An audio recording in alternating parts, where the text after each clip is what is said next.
Seja bem-vindo ao canal da Igreja Presbiteriana de Curitiba.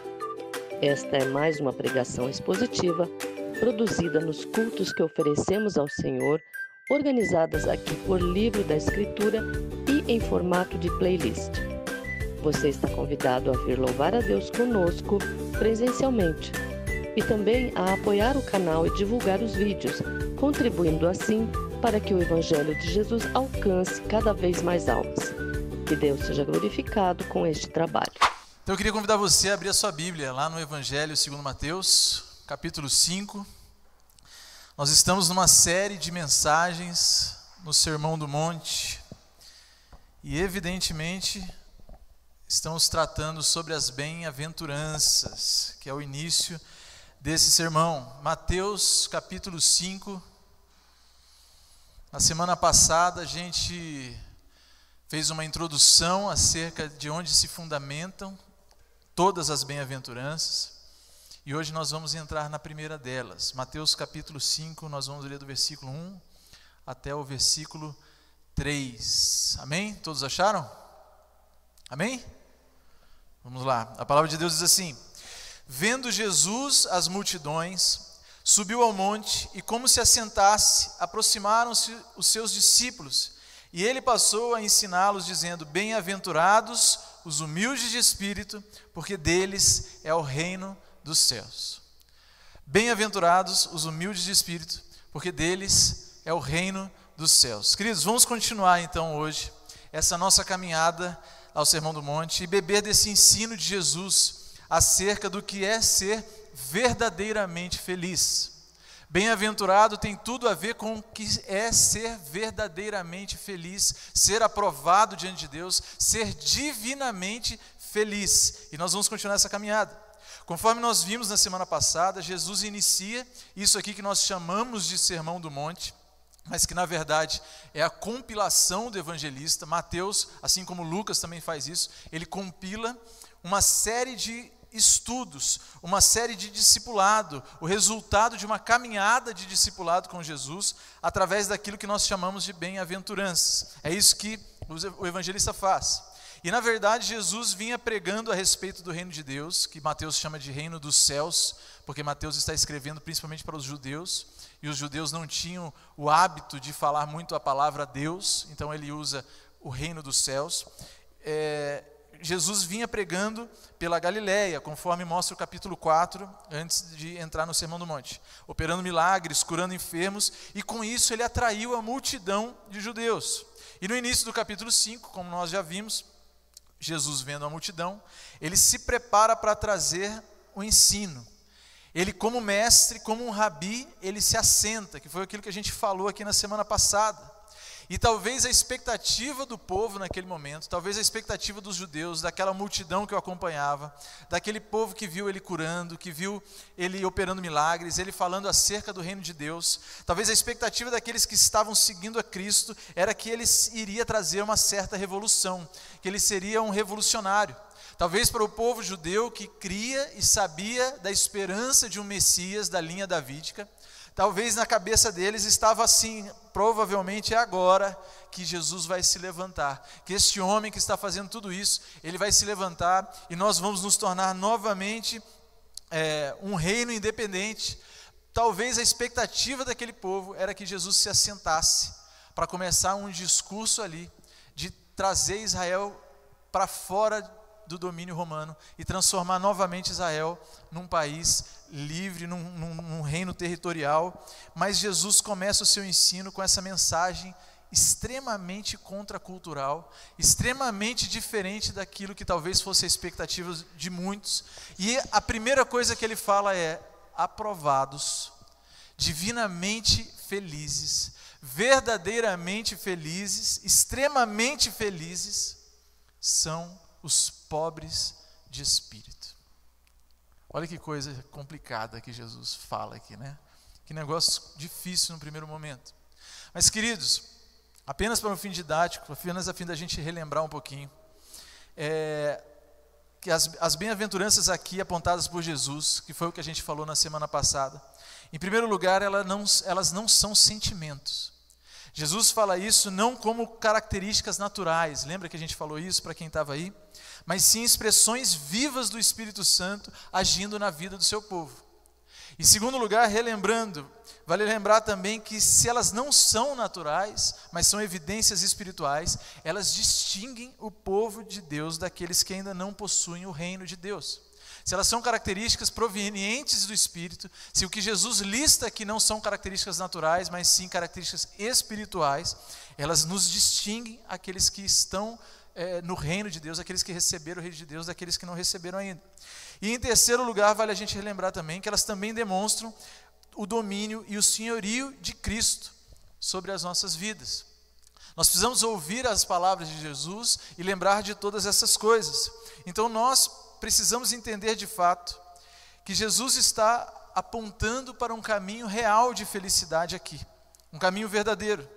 Jesus não está interessado em dar ao povo alguma satisfação passageira. Ele não está interessado em dar ao povo aquilo que eles acreditavam ser a verdadeira felicidade, que, como eu disse aqui, talvez para muitos seria algo político, algo revolucionário, algo de sair do Império Romano. Jesus não está interessado nisso, mas ele aponta para aquilo que é realmente ser feliz, para aquilo que é ser divinamente, extremamente feliz, completo, pleno. Nós não precisamos, queridos, ter receio de pensar ou de dizer que Deus criou o homem, de certa forma, para ser feliz. É fato que o propósito das nossas vidas está na santidade, e nós desenvolvemos a santidade, vivemos em santidade, desenvolvemos a santificação, mas a felicidade também é. Vejamos aquilo que os nossos próprios símbolos de fé falam, baseados nas Escrituras. A primeira pergunta do nosso catecismo é assim: para que afinal de contas a gente existe? Essa aqui é a versão Samuel atualizada, né? A pergunta na verdade é assim: qual é o fim, qual é o propósito final do homem? Qual é o fim? Para que o homem existe? E a resposta que aqueles homens piedosos do passado encontraram com base nas Escrituras é que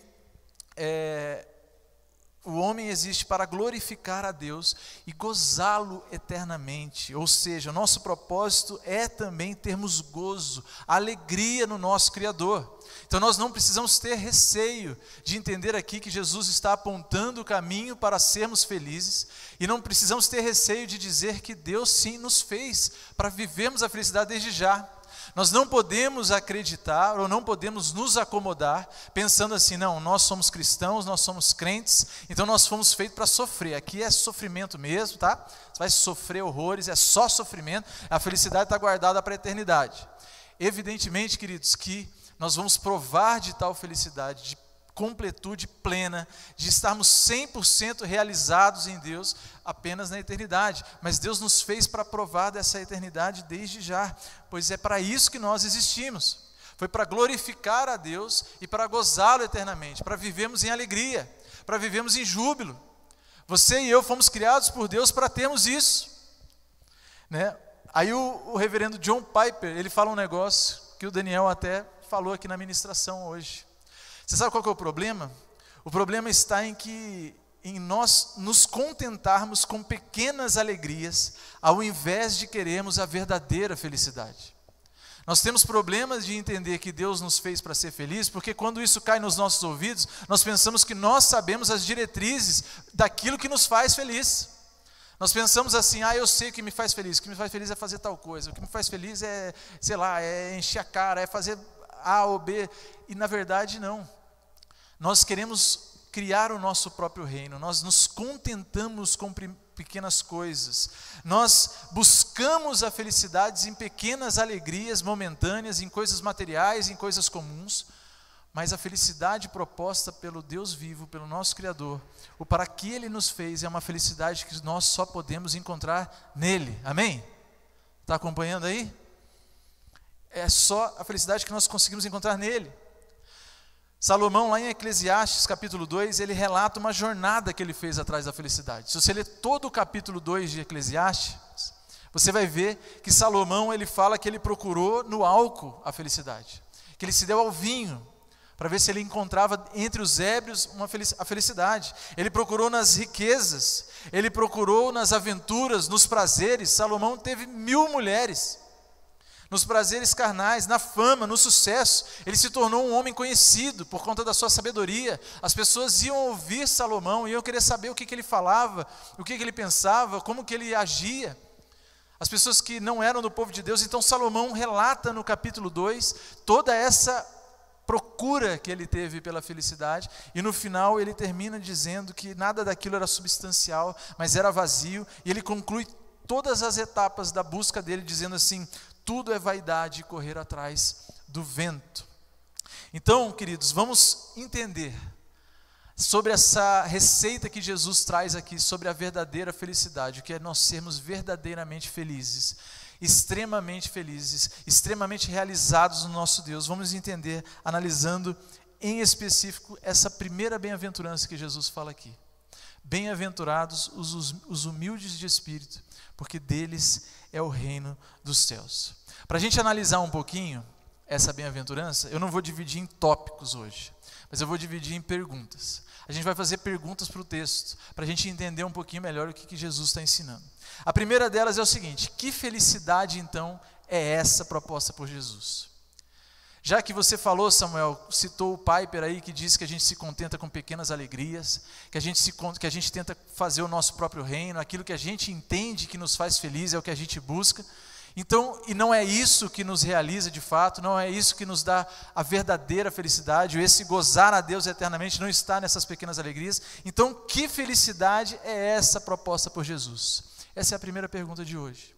E a primeira coisa, queridos, que nós temos que ter em mente é que a felicidade proposta por Jesus é, em primeiro lugar, um paradoxo à nossa cultura. É algo contrário, é paradoxal diante da narrativa cultural que nós vivemos. A verdadeira felicidade é abraçar aquilo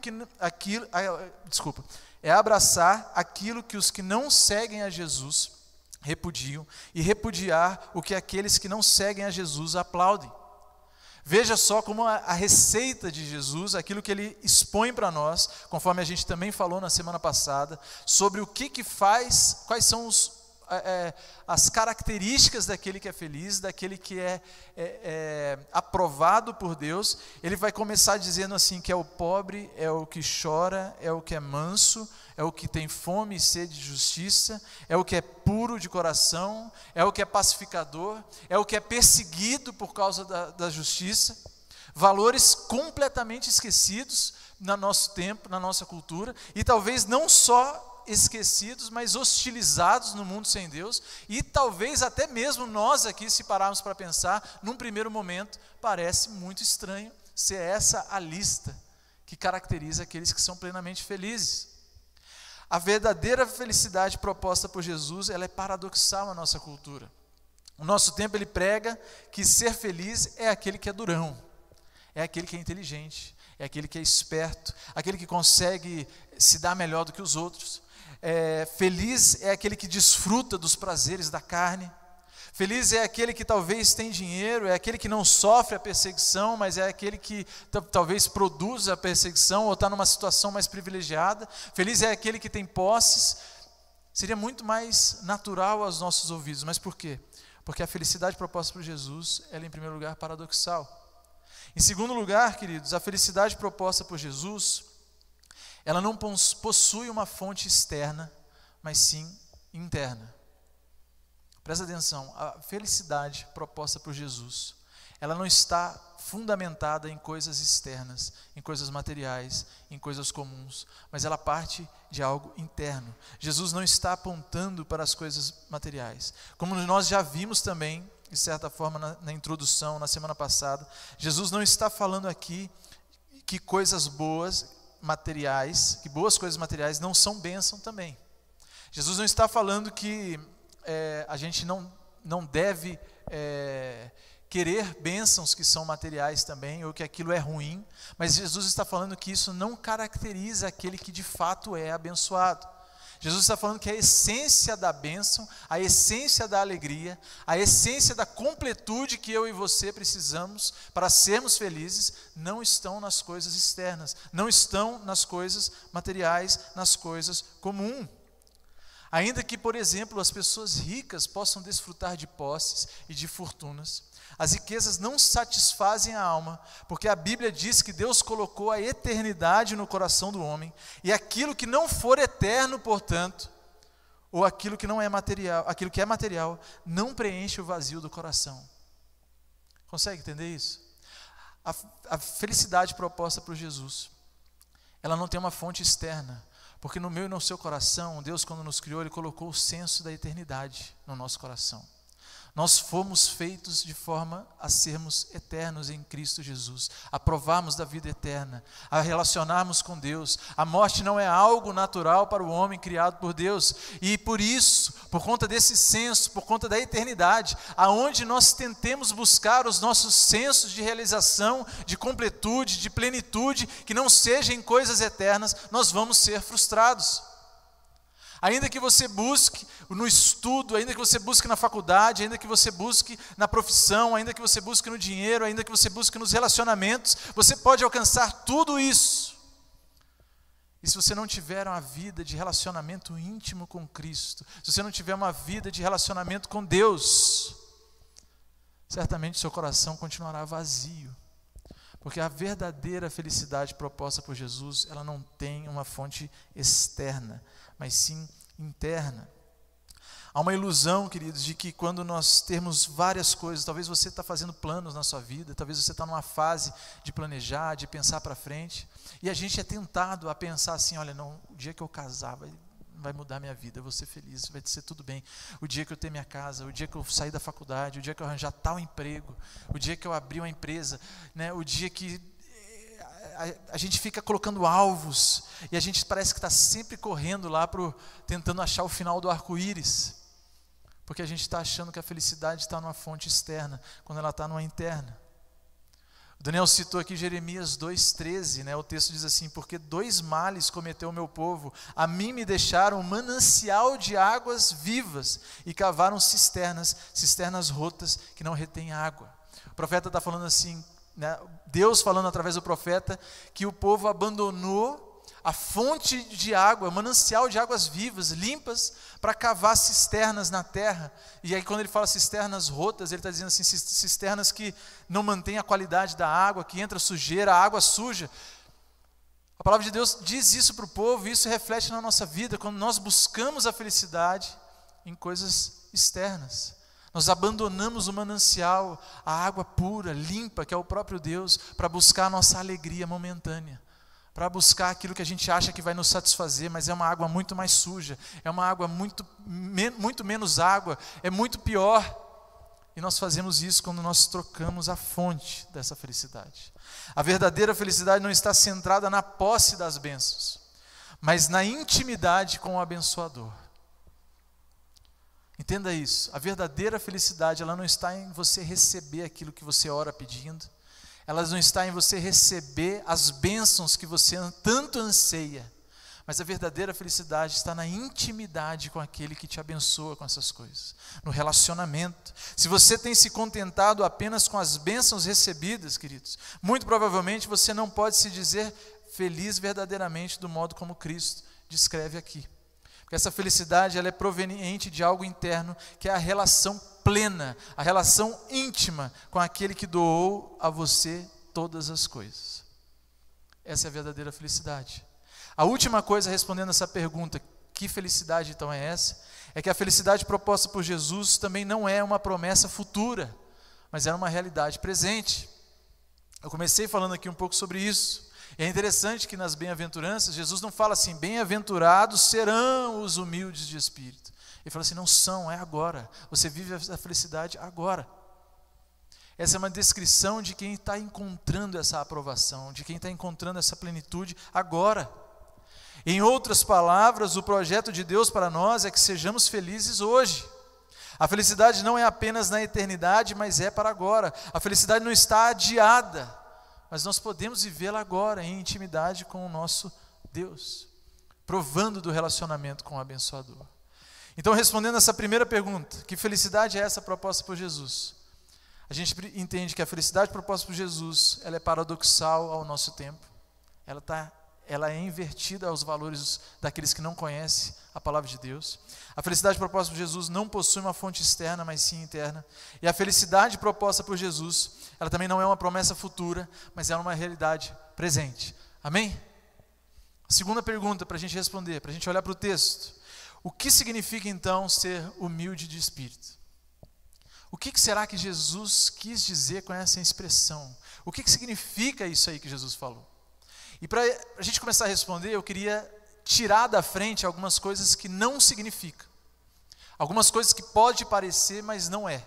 A primeira delas é o seguinte: ser humilde de espírito não significa pobreza financeira, pobreza material. Isso começou lá no século XI, se não me engano, com Francisco de Assis, que ele começou com uma ideia de que o voto de pobreza era para alcançar a felicidade. Houve no passado um imperador, que eu não vou me lembrar o nome agora também, se não me engano, no Império Romano, que ele chegou a propor isso: vamos tirar as propriedades dos cristãos, vamos tirar tudo que eles possuem, porque a Bíblia deles dizem que bem-aventurados são os pobres. Então, para eles herdarem o reino de Deus, vamos tirar tudo que eles têm. Não, queridos, Jesus não está apontando para isso. A pobreza financeira, ela não é um bem em si mesma, e nem um mal em si mesmo. Existem diferentes circunstâncias para que a gente viva isso, para que pessoas estejam vivendo isso. E a gente não pode atribuir que Jesus está falando aqui que o ser humilde de espírito tem a ver com pobreza material, com pobreza financeira. Então não é isso. Uma segunda coisa também que não significa ser humilde de espírito, é que ser humilde ou pobre de espírito, como algumas traduções dizem, não significa ter uma vida espiritual pobre. Jesus não está falando aqui que aquele que vai herdar o reino de Deus, é aquele que pertence ao reino de Deus, é aquele que é pobre em conhecimento na palavra de Deus, é aquele que não conhece muito bem as coisas de Deus, é aquele que não conhece o amor, é aquele que é pobre em amor e pobre em boas obras. Jesus julgou a igreja de Laodiceia lá no livro de Apocalipse por isso. Que era rica, mas para Jesus ela era pobre espiritualmente, mas não nesse sentido aqui. Ela tinha uma vida espiritual pobre. Jesus não está falando aqui que feliz é aquele que tem uma vida espiritual pobre. Isso não é um incentivo para você ler menos a sua Bíblia, para você orar menos, muito pelo contrário. A gente tem visto que, como são características espirituais, a gente tem mais é que se aproximar de Deus, mais é estar em relacionamento com Deus. E uma terceira coisa também que eu queria destacar aqui, que não significa ser humilde de espírito, é que ser humilde ou pobre de espírito não significa ter baixa autoestima. Quando a gente é tentado a olhar para alguém e falar assim: nossa, aquela pessoa parece que ela é mais tímida, mais piedosa e tal, a gente fala: nossa, ali lá vai um humilde de espírito. Quando a gente faz isso, a gente está trazendo essa característica para o natural de volta. A gente está transformando algo que é espiritual em natural novamente. A gente está tentando naturalizar isso, uma característica do Espírito. Querido, você ser transformado em alguém humilde de espírito, o Espírito Santo não vai mudar a sua identidade, ele não vai mudar as suas características, ele não vai transformar quem você é no sentido daquilo que ele te deu como identidade. Mas você pode ser um humilde de espírito ainda que você não tenha essas características aparentes. Então, ser humilde de espírito ou pobre de espírito não significa ter baixa autoestima. Inclusive, muitas vezes, o se diminuir demais deixa de ser uma virtude, pode até ser um pecado. O excesso desse menosprezo por si mesmo. Eu vi um pastor falando sobre isso, ele deu o exemplo dos espias, na terra que era prometida. E Moisés manda os espias entrar na terra, eles entram na terra, vê que ali tinham gigantes naquela terra, e eles voltam totalmente acovardados, totalmente assim: nossa, eles são gigantes, nós somos gafanhotos perto deles, não vai dar, Jesus não, no Antigo Testamento. Estou contemporaneizando a oração dos espias, tá, gente? A lamentação. Mas eles voltam totalmente desesperados, totalmente assim: não vai dar certo, cara. Aí Caleb e Josué falam assim: mas é Deus que está mandando, vamos, é Deus que está mandando. Fala: não, mas a gente é como gafanhoto perto deles. Queridos, isso não é ser humilde de espírito, isso não é ser pobre de espírito, isso é baixa autoestima. Isso é baixo entendimento da palavra de Deus. Então, para nós entendermos qual a natureza do que Cristo está dizendo aqui, nós vamos precisar ir para o original, porque a tradução não é tão fidedigna ao que de fato Jesus está expressando. Eu não sei como é que está na sua Bíblia, mas na minha está humilde mesmo. Eu não sei se alguém tem alguma diferente, mas eu sei que algumas versões falam o pobre de espírito, né? Lucas vai falar sobre o pobre de espírito, e algumas versões ainda falam sobre os oprimidos, né? Não sei se alguém tem essa versão aí. Mas o termo traduzido como humilde aqui na minha versão, ele é mais bem traduzido quando nós encontramos a palavra pobre mesmo. O que Jesus falou ali tem mais a ver com ser pobre de espírito. E no grego, há duas palavras que eram usadas para falar sobre o que é pobre. A primeira palavra é penés. Essa palavra penés, ela normalmente era atribuída à pessoa que ela era pobre, ela era desprovida de luxo, mas ela possuía o básico. Ela não possuía o supérfluo, mas ela não tem a necessidade do básico. Ela era pobre, mas ela tinha uma roupa para vestir, não faltava comida, e de alguma forma ela gerava o seu sustento básico. Esse era o penés. E tem um outro termo no grego, utilizado para falar sobre pobre, que é pitokos. E esse termo era usado para se referir ao mendigo. O indigente, o desprovido de tudo, o que não tem nada, que está em plena e total necessidade, aquele que precisa da caridade, da piedade, das esmolas de outro, até mesmo para ele sobreviver. O ptokos, ele não tem condições de nada se não for pelo intermédio de alguém, nem comer, nem se vestir e nem se manter vivo. E o termo que Jesus usou aqui é ptokos.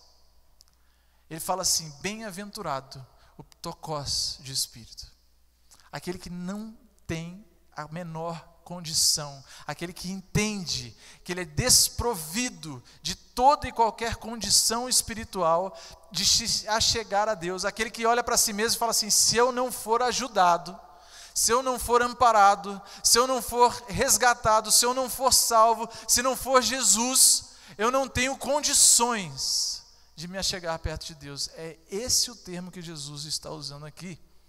E ele fala assim, feliz é o homem que reconhece essa total carência espiritual. Feliz é o homem que coloca, por causa de reconhecer essa plena carência, a sua total confiança em Deus.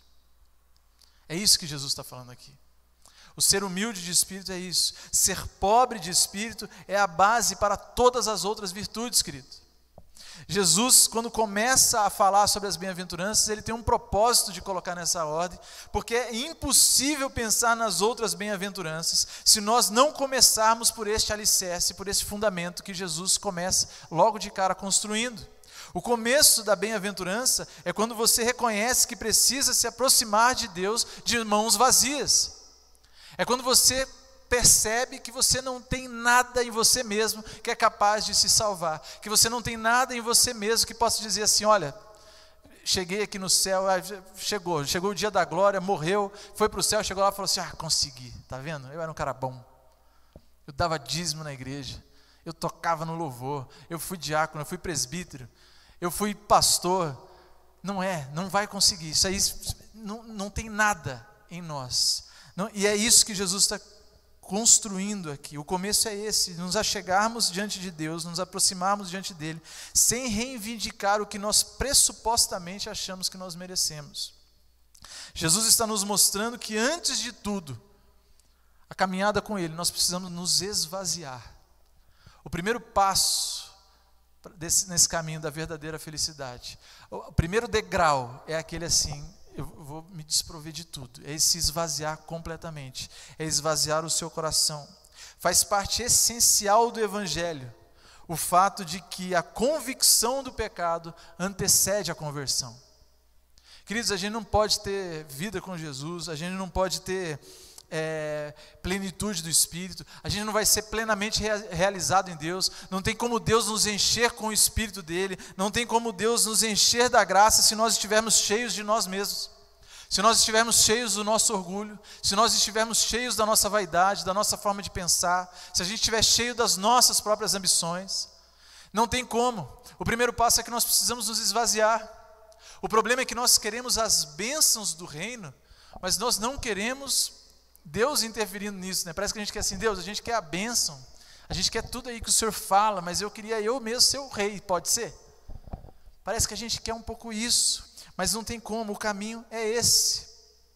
O Dr. Martin Lloyd Jones, que foi um grande teólogo também, quando ele comenta sobre isso, ele fala assim, se alguém, na presença de Deus, sentir alguma outra coisa qualquer, além da mais total penúria de espírito, isso apenas significará, em última análise, que tal pessoa nunca esteve na presença de Deus. Pesado isso, né? Mas faz todo sentido. Se a gente estiver diante de Deus e a gente não sentir assim, caramba, eu sou pecador mesmo, eu sou totalmente desprovido de qualquer condição, eu preciso totalmente de Jesus na minha vida, é porque talvez a gente nunca teve na presença de Deus. O profeta Isaías, no capítulo 57, versículo 15, ele diz, porque assim diz o alto, o sublime, que habita a eternidade, o qual tem o nome de santo. Habito no alto e santo lugar, mas habito também com o contrito e abatido de espírito, para vivificar o espírito dos abatidos e vivificar o coração dos contritos. É uma confissão consciente da própria indignidade diante de Deus, o ser pobre de espírito, o ser humilde de espírito. Portanto, é a mais profunda forma de arrependimento. Essa é a raiz do arrependimento, queridos. Quem sabe você tem vivido na prática de algum pecado. Quem sabe, eventualmente, você cai naquele pecado recorrente na sua vida. Você vive alguma coisa aí que você sabe, você luta. Mas quem sabe também isso, muitas vezes, tem sido difícil de vencer, porque nós não temos provado de nos esvaziar, de nos arrepender, de nos enxergar da forma que nós realmente somos. Porque este é o princípio do profundo e verdadeiro arrependimento. Este é o primeiro degrau da caminhada com Deus. A pobreza de espírito, ela pode sim terminar com um Gideão derrotando as tropas inimigas. Ela pode sim terminar como o profeta Isaías fala assim, que Deus habita com o pobre de espírito para vivificar o coração. Então ela pode terminar no final da história com um Gideão derrotando as tropas inimigas. Porém ela começa com um Gideão que em primeiro lugar se reconhece incapaz de cumprir a missão e declara categoricamente que se o Senhor não for com ele, ele prefere ficar em casa debulhando grãos, porque ele sabe que ele não consegue fazer. Isso é ser humilde de espírito. Moisés, ele declara, né, que ele era indigno, que ele era inadequado, que ele era insuficiente para a obra que Deus chamou ele. Davi questiona a Deus assim, Senhor, quem sou eu para que o Senhor venha até mim? Pedro, homem impetuoso, já agressivo muitas vezes como ele era, quando ele contempla realmente Deus, Jesus, ele roga, Senhor, retira-te de mim porque eu sou pecador. Estar em contato com Deus tem que nos fazer ver a nossa carência total, queridos. E isso é ser humilde de espírito.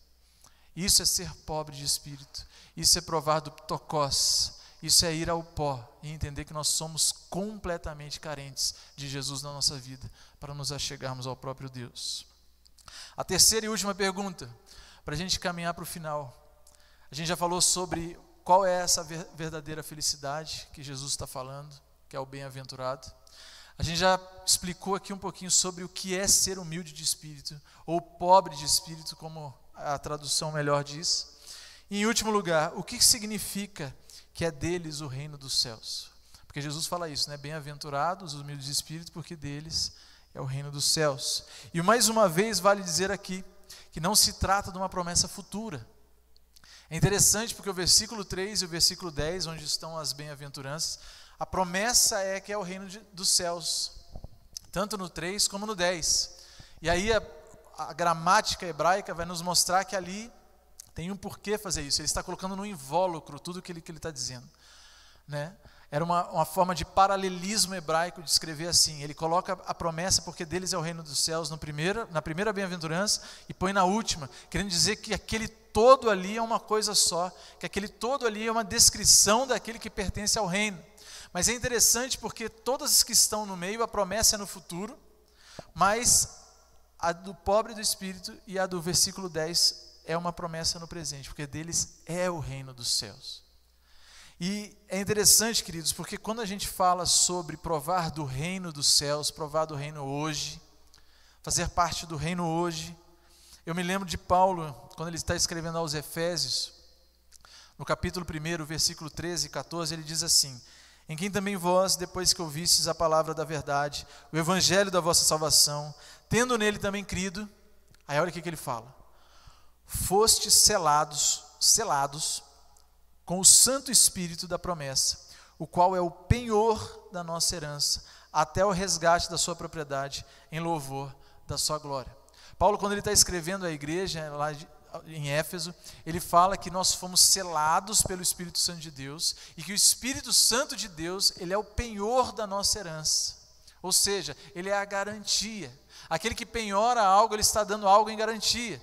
Eu já devo ter falado isso aqui em algum outro momento, porque esse é um exemplo recorrente que eu dou, mas dentro da negociação de grãos, aí no mercado de commodities, na bolsa, quando você compra físico, soja, milho, e principalmente quando você faz no futuro, né, por exemplo, agora, nessa época do ano, está se negociando milho que nem foi plantado ainda, está negociando soja lá de 2022, aí como é que você sabe que o produtor vai te entregar? Você vai lá e pede um penhor agrícola. O que ele faz? Ele vai lá no cartório, ele registra que aquela área ali que ele está plantando, aí ele dá lá a coordenada da área, a matrícula da área e tal, ele fala assim: isso aqui, a produção que tiver aqui, eu me comprometo a plantar aqui o grão que você está comprando, e a produção que for plantada aqui, ela é sua. E se ele não cumprir, você pode ir lá e mover uma ação lá, você chama o oficial de justiça e vai lá, encosta o caminhão e carrega o que ele plantou lá. Este é o penhor, e Paulo está falando assim, que o Espírito Santo, com o qual nós fomos selados, ele é o penhor da nossa herança, ele é a garantia de nós estarmos fazendo parte do reino. Só que a palavra aqui é tão profunda que Paulo usa, que não é só a garantia, mas é também um antigozo, ou seja, nós provamos, é como alguém que tem algo para comprar de outro, e ele já dá uma entrada, e ele já dá assim 30% do valor. Olha só, você faz parte do reino, mas eu já vou te mandar uma parte aí para você provar. É isso que Paulo está falando. Que por causa do Espírito Santo de Deus em nós, nós já provamos, o reino é hoje, ele é presente, ele é agora, né? Nós não precisamos ficar na expectativa se nós vamos provar da glória, se nós vamos entrar no reino dos céus, porque nós já provamos aqui, é uma certeza. Isso mostra mais uma vez como a lógica do reino de Deus é de certa forma invertida à sociedade moderna, né, queridos? Porque se somos ricos se fomos pobres, e no reino de Deus ganhar a vida é perder a vida. Não, calma aí, ficou errado. No reino de Deus, ganhar a vida é perder, e perder a vida é ganhar. Ficou parecendo a ex-presidente que a gente teve aí, que falava, né, mas não, nada político, só lembrei dela aqui, nem quem ganhar, nem quem perder. Mas é a lógica do reino, né, queridos? E os privilégios desse reino de Deus, eles só podem unicamente serem experimentados pelos pobres de espírito. Em outras palavras, quando Jesus fala que o pobre de espírito é deles o reino, é porque alguns privilégios, o privilégio desse reino só pode ser experimentado por aquele que é pobre de espírito. Eu estava lendo uma citação de Spurgeon a respeito disso, ele diz assim: o que tem justiça própria, ele não valoriza o perdão. Ainda que haja custado a Cristo, o nosso Redentor, o sangue da sua vida, aquele que não pertence ao reino, ele não vê valor nisso. Consegue entender isso? O valor do perdão que nós temos em Cristo Jesus. Ele não consegue perceber. Aquele que não faz parte, aquele que não recebeu o reino de Deus, aquele que não entendeu a palavra de Deus, para ele não importa a regeneração, ainda que seja a maior obra do Espírito Santo, ainda que seja a maior e a melhor obra do Espírito, nós sermos regenerados por ele. Aquele que não recebeu o reino, ele não vê valor. Então, os privilégios do reino de Deus, as coisas boas, o fato de pertencer ao reino é para aquele que é pobre de espírito. E a pobreza de espírito, ela nos abre os olhos para essas bênçãos do reino, de estar sob o pacto da graça e em comunhão com o nosso Deus através de Jesus. Essa felicidade é uma recompensa no presente, como nós falamos aqui, que é o reino de Deus. O céu, embora ainda não usufruído em sua plenitude agora, já pode ser nosso agora. Embora a gente não usufrua em toda a sua plenitude, nós já provamos parte disso. Podemos ter a certeza da salvação e poucas doutrinas da Escritura são tão confortantes quanto essa. Você não precisa morrer para esperar para saber se você foi para o céu ou não, queridos. Você não precisa esperar Jesus voltar para ver se você vai ou não, se você está entre os salvos ou não, se você foi alcançado pelo Espírito Santo ou não, porque Ele habita dentro de você. E porque nisso nós podemos provar de descanso, de termos a certeza de fazer parte do reino de Deus. Nós podemos ter essa certeza agora. Aos pobres de espírito pertence toda a segurança, a honra e a felicidade que o reino de Deus dá aqui na terra, aqui enquanto nós vivemos aqui. Mesmo aqui embaixo, podem comer dessas excelentes guloseimas, sem dúvida, e deleitar-se em delícias do reino sem temor. Você está entendendo isso? A gente pode provar das coisas de Deus, do reino dele, ainda que sem temor algum, sem o medo de estarmos pertencentes ou não, porque o Espírito Santo testifica em nós. É isso que faz parte, pertencemos ao reino de Deus. É isso que significa é deles o reino dos céus. É isso que Jesus está dizendo. Essa é a felicidade que Jesus está apontando o caminho, que nós vamos ainda discorrer algumas semanas aqui sobre isso. Isso é o que é ser pobre de espírito, reconhecer essa falência espiritual, e é isso que é provar do reino.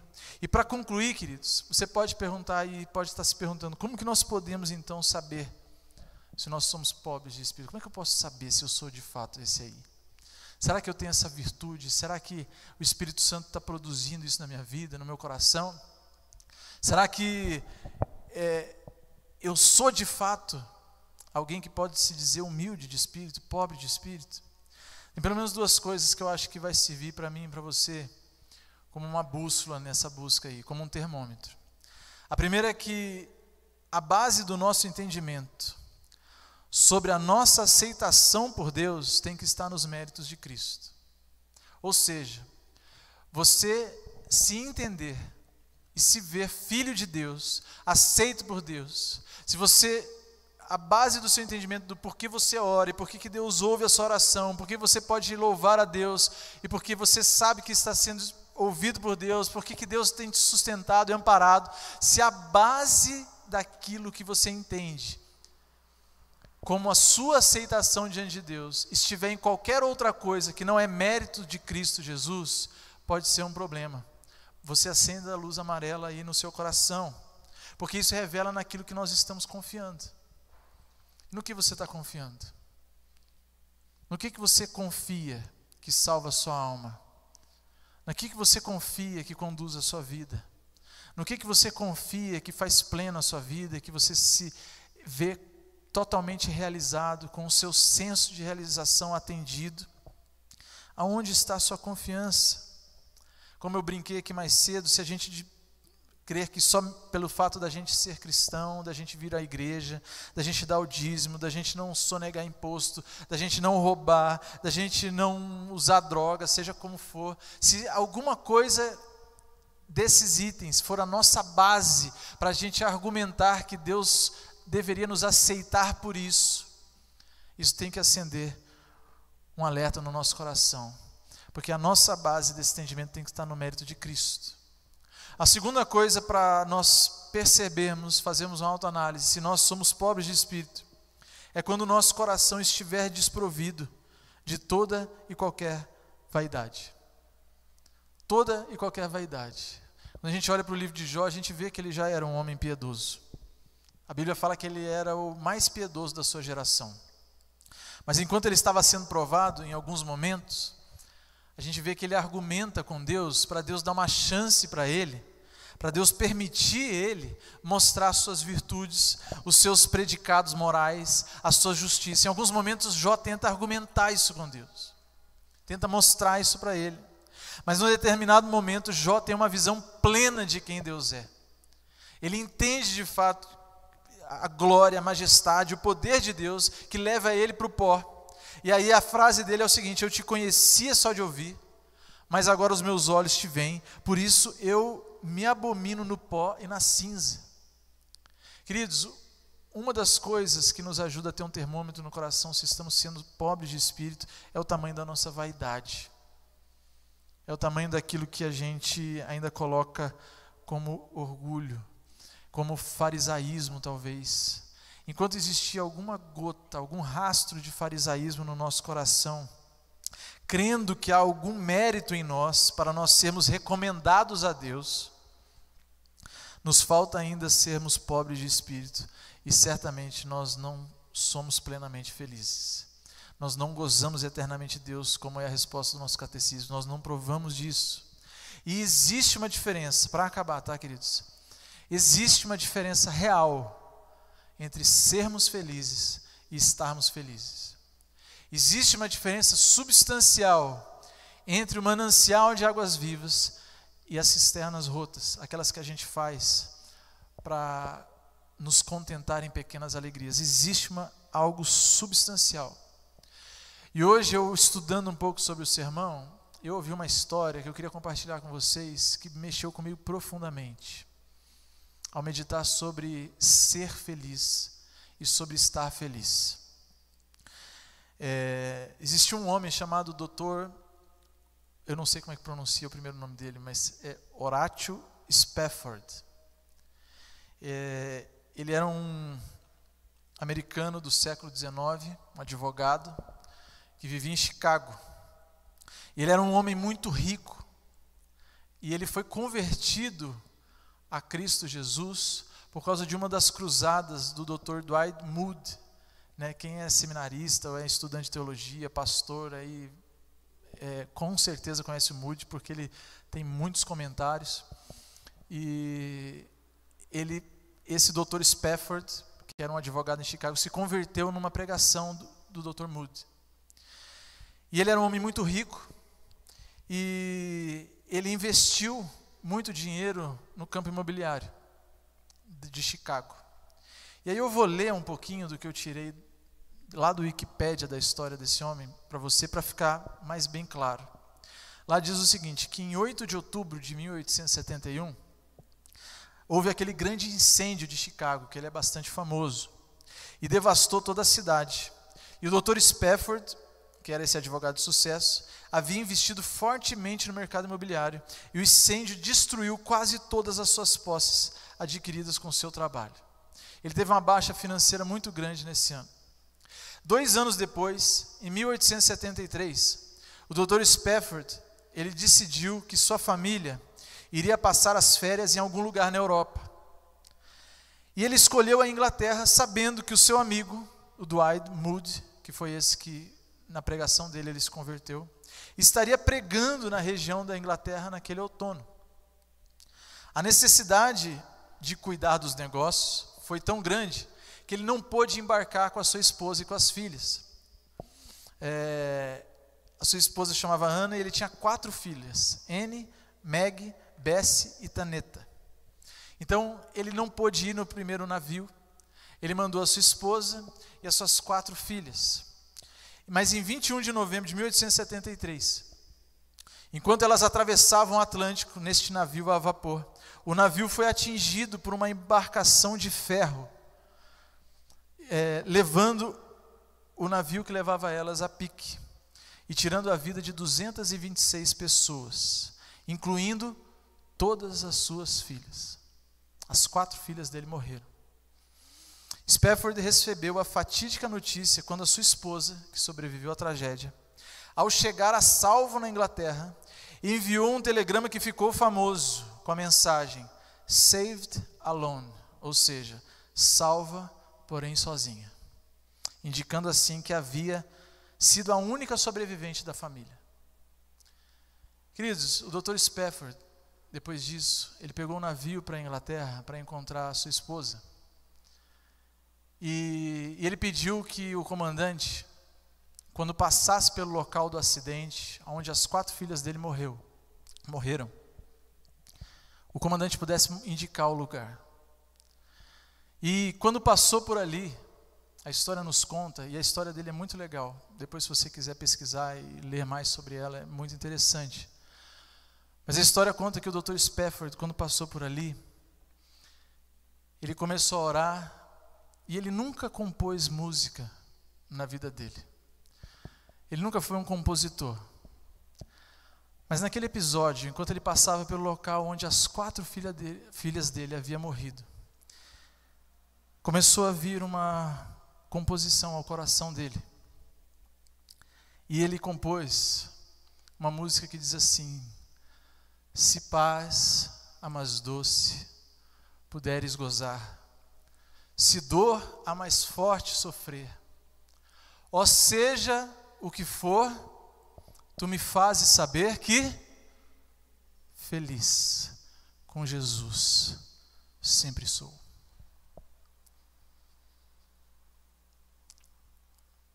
Há uma diferença substancial em sermos felizes e estarmos felizes, queridos. Eu tenho certeza que esse homem ele não estava feliz por perder as 4 filhas dele, mas ele era feliz porque ele era membro da família de Deus, porque ele foi salvo e resgatado pelo sangue de Jesus, porque ele era pitocós, totalmente dependente de Deus, totalmente carente de Jesus, e nada é maior que isso. A bem-aventurança é essa, queridos, ela trata de uma felicidade que não depende da circunstância, mas é ser feliz. Se você é pobre de espírito, você é membro da família de Deus, você é filho de Deus, você tem o céu como pátria, então você é feliz. Você pode até não estar feliz em alguns momentos, mas essa é a verdadeira felicidade. E essa felicidade vai ser potencializada quando nós nos encontrarmos com Ele em glória. Amém? Feche os teus olhos. Vamos orar mais uma vez. Vamos clamar ao Senhor. Oh, Jesus. Obrigado, Deus, que a Tua palavra é maravilhosa para nós, Deus. Obrigado, Jesus, porque nós precisamos de Ti para tudo que nós fazemos na nossa vida. Obrigado porque o Senhor expõe o nosso coração diante de nós mesmos. E eu quero clamar para que nesse tempo aqui, Deus, nessa noite, depois de ouvirmos a Tua palavra, eu quero clamar verdadeiramente, Deus, que tudo aquilo que é vaidade no nosso coração, tudo aquilo que é base no nosso coração para que nós nos recomendemos diante do Senhor, tudo aquilo que a gente acha que a gente pode sustentar diante de Ti, porque nós mesmos produzimos, que o Senhor possa desfazer isso no nosso coração. Revela, Deus, para cada um de nós, coloca diante dos nossos olhos o tamanho da nossa carência, Pai.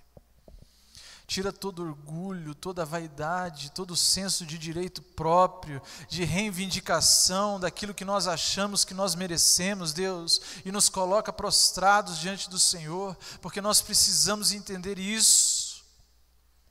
Nós precisamos entender isso, como nós cantamos aqui mais cedo, Deus, que o nosso pão é a Tua palavra, que o nosso respirar é o Teu Espírito vivendo em nós, porque sem isso nós somos como alguém que não tem condições, que é desprovido de tudo, de qualquer coisa para se salvar, Jesus.